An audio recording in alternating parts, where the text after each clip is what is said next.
सूरह ज़ुहा की आयत नंबर 3 में अल्लाह पाक फरमाते हैं मा वद्दाअका रब्बुका वमा क़ला कि आपके रब ने आपको नहीं छोड़ा है और न ही आपके रब आपसे नाराज़ हुए हैं। आयत मुबारका के शुरू में सबसे पहले हमें माँ नज़र आता है। मुफस्सिर किराम जी फरमाते हैं कि अरबी ज़ुबान में किसी चीज़ की नफ़ी के लिए दो हरूफ इस्तेमाल किए जाते हैं, एक ला और दूसरा माँ। लेकिन ला के ज़रिए जो है वो किसी बात की कुली नफ़ी की जाती है। जैसे कोई पूछे कि अल्लाह के सिवा कोई माबूद है, तो हम ये कहते हैं कि ला इलाहा इल्लल्लाह, अल्लाह ताला के सिवा कोई माबूद है ही नहीं। लेकिन माँ के ज़रिए जो है वो किसी बात की तरदीद की जाती है, किसी सोच की तरदीद की जाती है कि जो आप सोच रहे हैं दरअसल में हकीकत ऐसी नहीं है। जैसे कुरान ये कहता है मा मिन इलाहिन इल्लल्लाह, कि जो लोग ये सोचते हैं कि अल्लाह ताला के सिवा और भी बहुत सारे छोटे छोटे माबूद हैं, तो नहीं, अल्लाह के सिवा कोई और माबूद नहीं है। तो गोया कि ला के ज़रिए किसी बात की कुली नफ़ी करना और माँ के ज़रिए किसी सोच की तरदीद करना, तो यहाँ पे माँ जो है वो उन लोगों की सोच की तरदीद के लिए आ रहा है कि नबी, जो आपसे ये कहते हैं कि आपके रब ने आपको छोड़ दिया है, तो नबी ऐसा नहीं है, आपको आपके रब ने नहीं छोड़ा है। अब आयत मुबारका में जो लफ्ज़ इस्तेमाल हुआ है वो वद्दाअका हुआ है। वद्दाअका लफ्ज़ जो है ये वद से बना है। वद जो है वो उस दीवार को कहा जाता है जो कब्र के आसपास बना दी जाती है, ताकि आम लोग जो हैं वो कब्र के पास ना आ सकें। फिर यही लफ्ज़ वद जो है वो खजूर के तने की अंदर की कैफियत के लिए भी आता है कि खजूर का तना अंदर से कैसा है कोई नहीं जानता है, लिहाजा वो बिल्कुल अकेला और तन्हा है। लिहाजा लफ्ज़ वद के अंदर जो है वो अकेले होने का, तन्हा होने का माना जो है वो पाया जाता है। तो अल्लाह पाक ये फरमाते हैं नबी अलैहिस्सलाम से कि नबी, हमने आपको अकेला नहीं छोड़ा है, हमने आपको तन्हा नहीं किया है। फिर आयत मुबारका में रब्बुका का लफ्ज़ आता है जो इस आयत के हुस्न को और भी बढ़ा देता है कि अल्लाह पाक ये फरमाते हैं कि आपके रब ने आपको तन्हा नहीं छोड़ा है। तो जब अल्लाह पाक अपनी ज़ात की निस्बत जो है वो नबी अलैहिस्सलाम की तरफ कर रहे हैं, सुभान अल्लाह। जैसे अहले इल्म ये कहते हैं कि कुल जहान ये कहता है कि हम अल्लाह के हैं, और अल्लाह पाक ये फरमाते हैं मैं तो अपने नबी का हूँ। तो जो हस्ती अपने नबी से इतनी मोहब्बत का इज़हार फरमा रही है, कैसे हो सकता है कि वो हस्ती आपको छोड़ दे। फिर आयत मुबारका में जो लफ्ज़ इस्तेमाल किया जा रहा है कि वमा क़ला, क़ला का लफ्ज़ अरबी ज़ुबान में आता है कि जब किसी कपड़े को धोया जाता है और धोने के बाद जब निचोड़ा जाता है, तो वो जो निचड़ा हुआ गंदा पानी निकलता है उसको क़ला कहा जाता है। गोया कि वो पानी जो होता है बहुत बेहैसियत होता है, बेमानी होता है, उसकी आपके नज़दीक कोई वैल्यू नहीं होती है, इसलिए उसको क़ला कहा जाता है। जिसकी मिसाल अहले इल्म यूँ भी देते हैं कि हम जब पकौड़े या समोसों को तलते हैं घी के अंदर, तो जब हम उनको बाहर निकालते हैं तो जो टिश्यू के ऊपर या प्लेट के ऊपर जो घी लग जाता है, अब वो घी आपके लिए बेमानी हो जाता है, क्योंकि वो आपके किसी इस्तेमाल का नहीं रहता है। लिहाजा हर वो चीज़ जो बेमानी हो जाए, आपके इस्तेमाल के काबिल ना रहे, ज़ायद हो जाए, उसको क़ला कहा जाता है। अब इस लफ्ज़ का मानी जो है वो बहुत ज़्यादा ही सख्त किस्म का मानी है, या बड़ा हकीर किस्म का मानी है।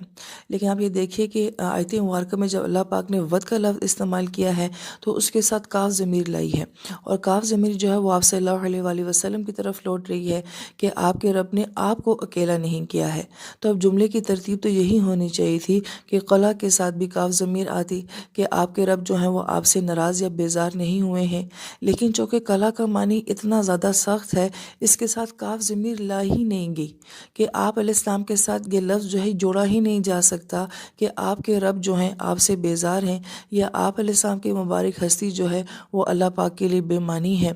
लिहाजा इस लफ्ज़ को नबी अलैहिस्सलाम की ज़मीर के साथ भी नहीं जोड़ा गया। नाम तो बहुत दूर की बात है, ज़मीर के साथ भी नहीं जोड़ा गया। और फिर ये आयत मुबारका बड़ी अजीब है कि देखें उसमें अल्लाह पाक अपने नबी अलैहिस्सलाम को क्लियर कर रहे हैं, तरदीद कर रहे हैं लोगों की सोचों की। फिर अल्लाह पाक जो अल्फाज इस्तेमाल कर रहे हैं, उन अल्फाज के इस्तेमाल में भी अल्लाह पाक कितनी एहतियात कर रहे हैं कि इन अल्फाज के इस्तेमाल से भी जो है मेरे नबी को दुख ना पहुँचे। गोया अल्लाह ताला अल्फाज के इस्तेमाल में भी जो है वो इतनी एहतियात कर रहे हैं, बल्कि अल्फाज से भी ज़्यादा अल्लाह पाक ज़मीरों को इस्तेमाल करने में भी अपने नबी अलैहिस्सलाम की दिलजोई का इतना एहतमाम फरमा रहे हैं। इस आयत मुबारका के ज़िमन में कि ये आयत मुबारका अल्लाह ताला की शदीद मोहब्बत को जो ज़ाहिर करती है नबी इस्लाम के साथ, और इतनी दिलजोई फरमाना, उसकी वजह क्या थी? तो अहले इल्म ये फरमाते हैं कि जब कुरान नबी इस्लाम के पास आता था, तो नबी इस्लाम को इंतहा दर्जे का सुकून मिलता था। अब देखें कि हमारी रूहें इतनी प्योर नहीं हैं, इतनी खालिस नहीं हैं, गुनाहों से भरी हमारी ज़िंदगियाँ होती हैं, लेकिन इसके बावजूद भी जब हम कुरान सुनते हैं हमें सुकून आ जाता है। तो इंसान अंदाज़ा नहीं लगा सकता कि वही का आना आप अलैहिस्सलाम को किस किस्म की रूहानी मसर्रत देता था। پھر مفسر کرام یہ فرماتے ہیں کہ یہ فطرت وحی کا زمانہ جو کہ 12 دن یا 40 دن کا تھا، جس میں وحی نبی علیہ السلام کی طرف نہیں آ رہی تھی، تو یہ قرآن سے دوری جو تھی، یہ آپ علیہ السلام کو کس قسم کی بے چینی دے رہی تھی، یہ بھی ہماری سوچ سے بالا تر کی بات ہے۔ اور اس پہ مزید یہ کہ لوگوں کی یہ باتیں کرنا کہ لگتا ہے کہ نبی علیہ السلام کو ان کے رب نے چھوڑ دیا ہے۔ تو مفسر کرام یہ فرماتے ہیں کہ جہاں محبت بہت زیادہ شدت کے ساتھ ہوتی ہے، وہاں پہ حساسیت بہت زیادہ بڑھ جاتی ہے۔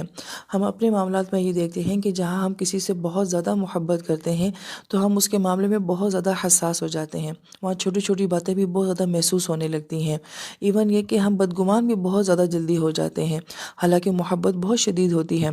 اب نبی علیہ السلام اور اللہ پاک کے درمیان میں محبت کا کیا معیار ہے، وہ بھی ہماری سوچ سے بالا تر ہے، لیکن نبی علیہ السلام کی ذات اللہ پاک کی ذات سے بدگمان نہیں تھی، لیکن نبی علیہ السلام کی ذات میں وہ بے چینی اور وہ بے قراری بہت زیادہ تھی کہ کیا وجہ ہے کہ اللہ پاک کی طرف سے وہی کیوں نہیں آ رہی ہے، کوئی مجھ سے خطا تو نہیں ہوگی، کوئی مجھ سے غلطی تو نہیں ہوگی، میرے اللہ مجھ سے ناراض تو نہیں ہوگے۔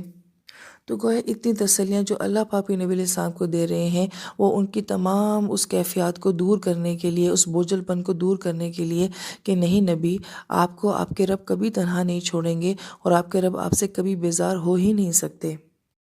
اس آیت مبارکہ کے ضمن میں مفسرین کرام جو ہیں وہ بہت ہی اہم نکات بیان کرتے ہیں کہ جن کا تعلق ہماری زندگی کے ساتھ بنتا ہے۔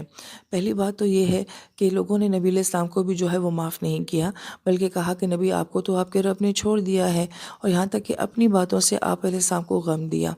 یہاں پہ پہلی بات تو مفسر کرام یہ فرماتے ہیں کہ لوگوں کی باتیں ایسی ہوتی ہیں جو کہ انسان کے اوپر اثر کر جاتی ہیں۔ نبی علیہ السلام کی شخصیت کوئی کمزور شخصیت نہیں تھی، مگر اس کے باوجود بھی لوگوں کا کہنا جو ہے وہ آپ علیہ السلام کو دکھی کر دیتا تھا، تو پھر ہم جیسے کمزور لوگ جو ہیں وہ بھی بعض اوقات لوگوں کی باتوں سے متاثر ہو جاتے ہیں۔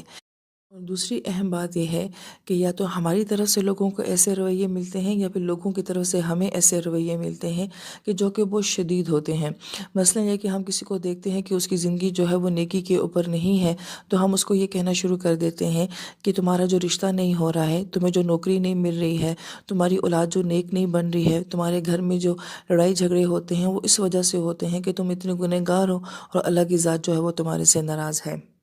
اور پھر ہم یہ تاثر لینا بھی شروع کر دیتے ہیں کہ واقعی میں بہت گنہگار ہوں، میں اللہ کی نظر میں گرا ہوا انسان ہوں، میرے اور اللہ تعالیٰ کے درمیان میں جو ہے وہ بہت زیادہ فاصلے ہیں۔ تو مفسر کرام یہ فرماتے ہیں کہ یہ حق ہمیں ہے ہی نہیں کہ ہم یہ فیصلہ کریں کہ اللہ کا اور میرا کیا تعلق ہے، یا ہم کسی کو یہ کہیں کہ اللہ تعالیٰ آپ کے بارے میں کیا سوچتے ہیں۔ یہ فیصلہ کرنے والے ہم لوگ نہیں ہوتے ہیں۔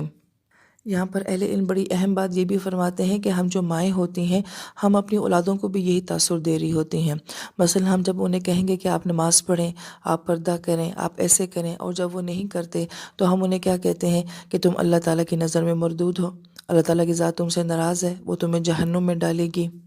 گویا کہ ہمارے الفاظ جو ہیں وہ ہماری اولادوں کو جو ہے اللہ تعالیٰ کی ذات سے دور کر دیتے ہیں۔